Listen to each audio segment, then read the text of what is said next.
Yes, good evening, friends.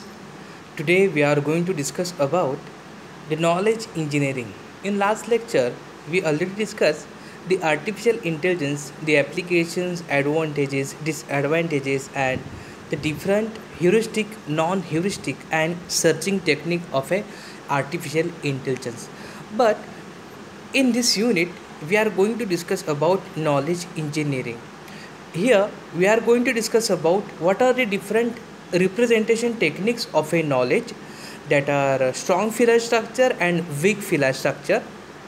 Okay, here we also discuss about the different first order logic, predicate logic, and then we discuss about semantic networks, then frame structures, and conceptual dependency, what is monotonous and non-monotonous reasoning.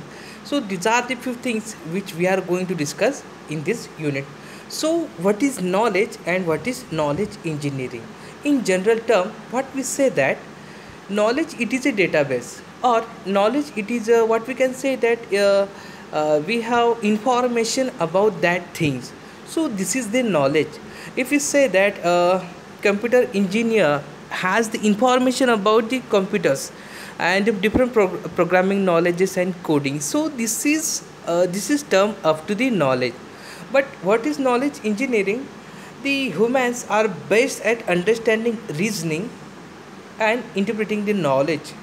Humans know the things which is knowledge, and as per this knowledge they perform various action in the real world. Yes, exactly. Human know the things. Humans has the that intelligence, that ability. He has the particular knowledge, particular information about that object. Okay, if you take the example of a car, okay, XYZ person wanted to drive that car. So car is an object, but that human being wanted, or that person is wanted to drive that car, he must has that information, that knowledge to drive that car. Okay, so these are the thing related to the knowledge. But how the machine do all these things comes under the knowledge representation and reasoning. So definition of knowledge, it is a large collection of symbol, it is called as data, and large collection of data is called as information. If the person has lot of information, it is called as knowledge.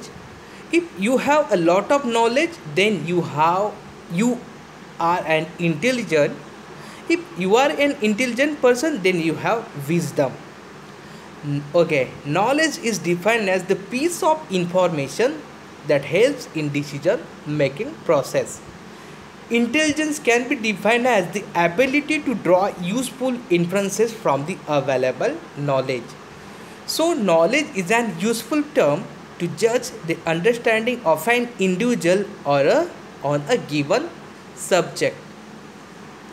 In intelligent system, domain is the main focus subject area. So the system specifically focuses on acquiring the domain knowledge. So these are the few knowledge area, that is object facts, that is